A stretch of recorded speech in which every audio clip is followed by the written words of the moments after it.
Two new polls out from CBS and NBC News show most Americans do not approve of how President Trump is doing his job. It's a different story with this base. The CBS News poll pegging his approval rating among Republicans at 91%, though. The new polls coming as Trump puts his focus on deploying the National Guard onto the streets of D.C. while implementing hardline immigration tactics. CNN Chief Data Analyst Harry Enton is here to run the numbers on all of this, and we do have some fresh numbers today. So, Harry, what are they telling us? Yeah, I think they're telling us what we know about the Trump presidency is that Americans don't like it. So why don't we just take a look at these new polling that we have, and he remains underwater. Look, the CBS News poll, look at that. He's 12 points underwater. You want to go over to NBC? You want a different network? You can go to a different network, but it's the exact same story. 14 points underwater, double digits on this. This has been the story throughout much of the Trump presidency. He remains underwater as we get past Labor Day, Jessica. And just how consistent have Trump's ratings been? Yeah, okay. So this to me was the fascinating thing because, you know, I come on either every Saturday or Sunday or sometimes like this weekend, both days, and I talk about, oh, Trump's approval rating, he's underwater. I come up with some witty line or some line I think is witty, like he's more underwater than the Little Mermaid or something like that. And I decided to actually look, okay, how long has this dude been underwater? All right, so let's take a look at it. All right, negative net approval rating for Trump. Every single day in my aggregate of polls since March 12th, in terms of number of days, 180 days in a row he has been underwater. That is basically half a year. You know, the NFL season started this week. You basically have to go back to the end of the last NFL season to find a day in which Trump was above water. The bottom line is he has been swimming with the fishes for a very long period of time, Jessica. And what groups has he lost ground with?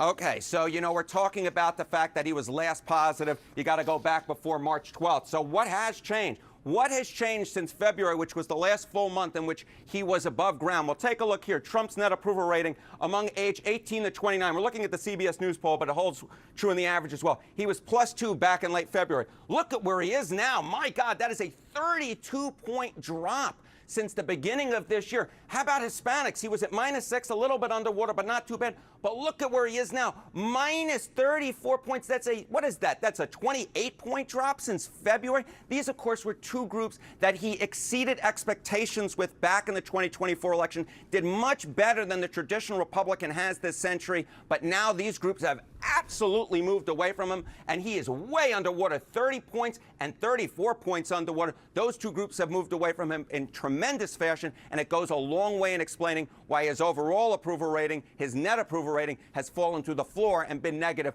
for such a long period of time, Jessica. And what issues does he do well with?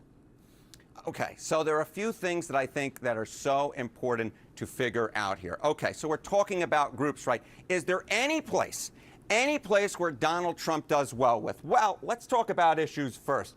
Okay, Trump's net approval rating. I got crime, immigration, foreign policy, the economy, trade.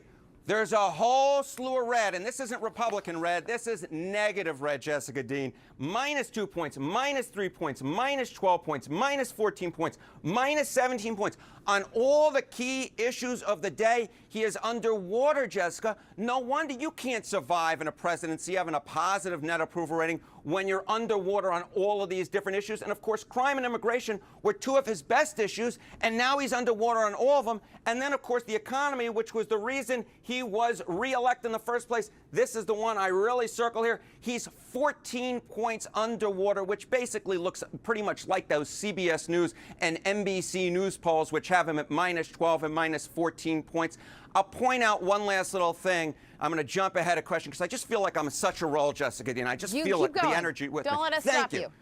Thank you very much. So we see all this negative, but the thing that you pointed out at the beginning that I think is so important, what is the one saving grace for Donald Trump right now? And that is the Republican base. What are we talking about here? Well, take a look here. Republicans who approve of Trump. Well, in the CBS News poll back in February, look at this. It was 90%. Look at where it is now. You mentioned it at the top. It's at 91%. As long as this Republican base sticks with him, as long as he's hearing the good news from the conservative talk radio host, as long as he's hearing the good news from the folks out there on the right, he's going to think he has very strong support. So I don't think that Donald Trump is going to do anything differently as long as this 91% holds. And as I said, it's steady as ever, because that's actually a point higher than it was in February, Jessica. All right, Harry Enton, running the numbers as always. Thank you very much. Thank you. And let's bring in CNN senior political commentators David Urban and Van Jones. David is a Republican strategist. Van worked for the Obama administration, and they've both held numerous other positions since then, but that at least gives you a good working idea. David, let's start first with you. Sometimes I have to prompt you with a whole question, but Harry just went through a lot of data. What did you think about all that? Yeah, listen, so Harry's great at that. And what he didn't tell you, though, and what Harry would admit to, is that Donald Trump's ceiling, ever since he's been a candidate, has been 44%. That's the number in that YouGov poll that just came out this morning. The CBS YouGov poll is at 44%. By the way, that's up 2% since the last poll in July.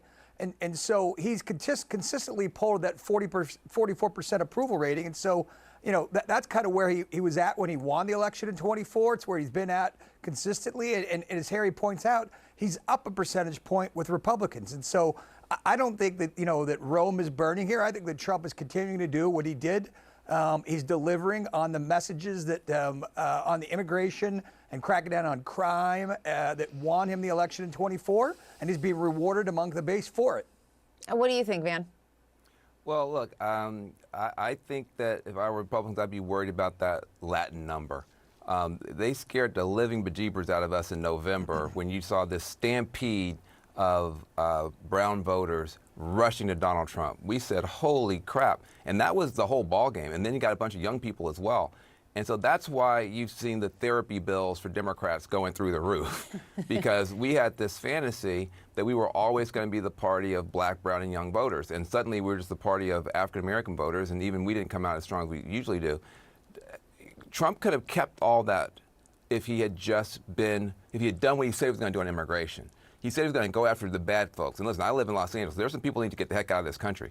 But they're not nannies. They're not people who work, you know, who stand around the Home Depot trying to get a day laborer job.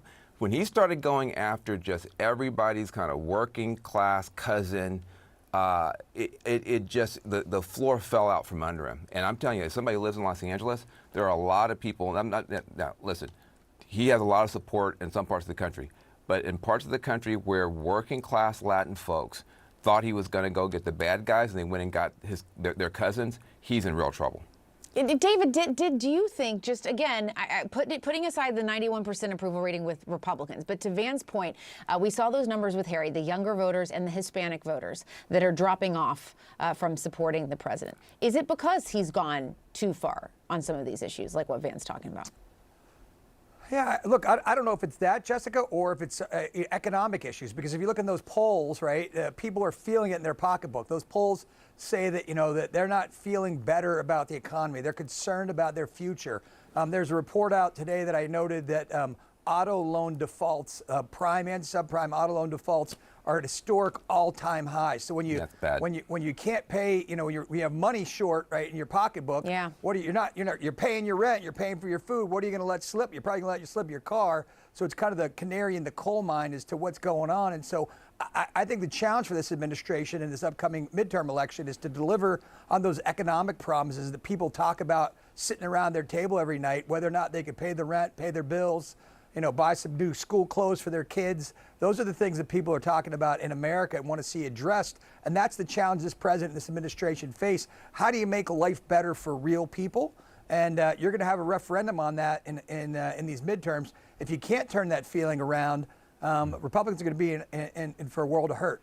Yeah, because Van, that was a huge, in addition to the immigration and the crime stuff, people were really concerned about the economy in this last election. Yeah, it's true, and you know, it's always hard. You know, if things go well, the president gets the credit. They go bad, the president gets the blame. The problem is the president did promise a lot. He said we're going to have the best economy ever, and there's a particular weakness that you have, and frankly, Democrats have no answer for this either. These young voters that graduated off of a cliff, the last two graduations, where you had so many college graduates who did the right thing, they did their homework, they stayed out of trouble, at least they didn't get in so much trouble, they got thrown out of school. and then they graduate and they get a picture with their grandma and no job. And then they still don't have a job. That is the base for a lot of discontent in the country. And frankly, Democrats and Republicans have great answers. But if you look at here, right now I'm in New York City, the entire New York mayoral race is being turned upside down by these disappointed college graduates who are under the age of 30 who said, I did what you told me to do, and there's no job for me. I could have literally stayed at home like my ne'er-do-well cousin and played video games and been in a better position. I'm mad as hell. That is something both parties are going to have to deal with, but Trump is losing those voters by the bushel. It's Texas Democratic Congresswoman Jasmine Crockett, who just came from that meeting of Oversight Committee Democrats. Welcome, Congresswoman. So I'm going to repeat what I said almost 2 hours ago, and that is, when you look at that drawing, that's a drawing that boys share amongst themselves, right? So that's a relationship. That's sort of, that's what that speaks to. And so as this thing begins to unfold even more, I think it's an important thread to keep pulling on, is that Donald Trump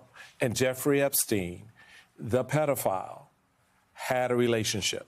Oh, yeah, they were boys. They were boys. Like no question about it. I mean, he's the only one that's trying to kind of throw it out there and say, oh, no, it's a hoax, and no, this is Democrats, and no, well, he didn't say that he was a CI, but we had the confidential informant. The speaker told me something. No, he the one that, flipped on him. Well, how can you flip on somebody? Even though I know he's run that back. But literally, the fact that he even thought that he could, the only people that can ever flip on somebody are the people that are closest to them. Right. Period. Right? And so, this idea that he wasn't close to him is crazy.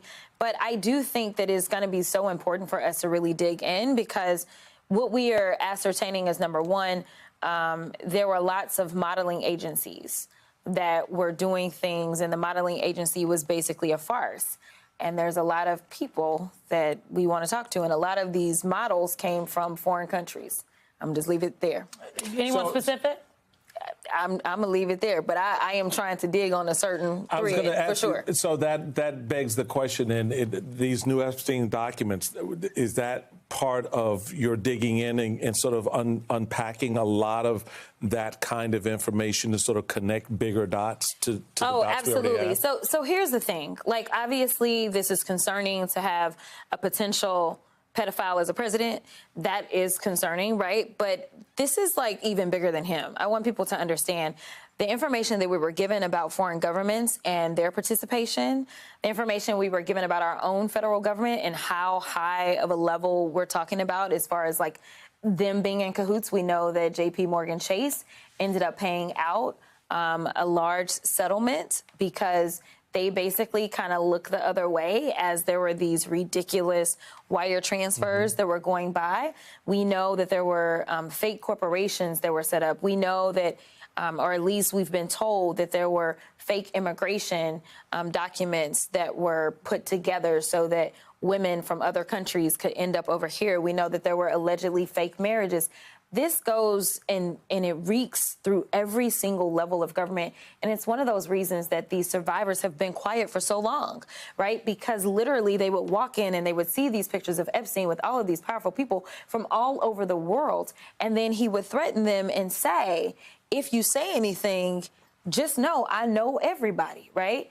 And so I think if we are going to prevent Epstein 2.0, or if Epstein 2.0 is taking place right now, I think it's important that we nip this in the bud right now and we learn what we did not know and we put some safeguards in place to prevent this type of thing from happening. Because you're coming to this not just as a member of Congress, you're coming to someone as someone who has actually prosecuted cases. You understand how to build a case. I wonder, given that we're talking about a series of documents, some of which have been released, some of which have not, but also people who can offer information like Alex Acosta, who can tell us what went into the decision behind that sweetheart deal. As you begin to build a case, do you see the most value in the documents, or do you see the value in sort of these people who can give you firsthand testimony about what it is that happened and what it is you should be looking for? I think that to start the case, it's the documents for me, right? Because, I tell people all the time, I bring receipts, right? They are irrefutable. So when we start to talk about things such as the white, it's about following the money. This is a big money situation. So Like, how are you going to refute this, right? Like transactions the are transactions. Exactly. They're recorded. Yeah. Exactly. And so, like, to make it to where this is not political, to make it to where it's literally just getting down to the nitty gritty, for me, it starts with the documents. Remember, the president has said, oh, this is a Democratic hoax. And then we know that we heard from at least one survivor saying, listen, I voted for you. Like, I trusted that you really wanted to get to the bottom of this, which honestly, if you're not involved, then like, why would you then kind of want to sweep this under the rug? So for me to get it kind of out of the political realm, I would actually want to start with the actual documents, such as the birthday book. It is what it is. Like, bro, you said there was no note to your homeboy, and we've got it, and it's kind of icky, as well as, like, who wrote that? Like, seriously. It's like second grade level. What did you all discuss in the meeting today? Like, where do you go from here? So we talked about, like, our upcoming hearings. We have a big markup on D.C. So we've got to deal with all the bills that are about to come through and come up with our strategy on that as well. But basically, we were kind of getting a rundown of, like, what's happening next. Like, we've been able to get some of these documents. One of the ones that was not shared by y'all, maybe y'all shared it earlier today, it's also kind of this picture, and it talked about the $22,000.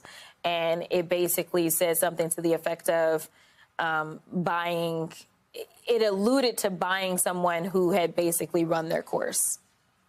Like a person. A person. Yeah. We have not yet shared that image with our audience. I'm curious, given that you have staffers going to New York to sit down with the Epstein estate on Wednesday, what is it you want them looking for in those documents? So for them, what we expect committee staff to do is to make sure that the things that they did redact, because all we're getting is redacted documentation. And frankly, I don't think that the DOJ has actually been very forthcoming with a lot of the documents that they've given us. Obviously, we know that the early documents they gave us are basically things that we already had, but then they literally were sending us pages and everything black.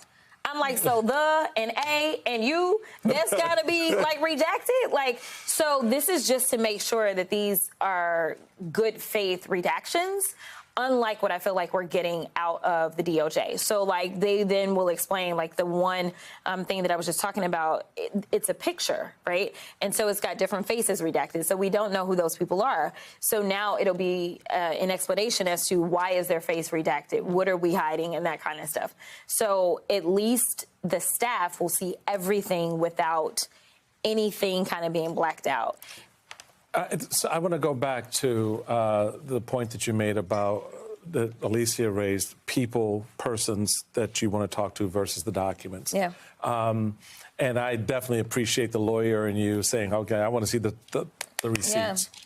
But then there is the conversation with the people. Do you trust the conversation you will have with Mr. Acosta? Do you expect him to be truthful? Do I expect him to be? I don't. Okay. Am I hopeful that he will be? I am. I plan to be in the room. That is going to take place next Friday. And I plan to be in the room because any skilled litigator understands how to make sure you can set a trap. So I expect him to do his best to be truthful, because there are ways to ask questions that basically he may see it like there's no way they can get me on this.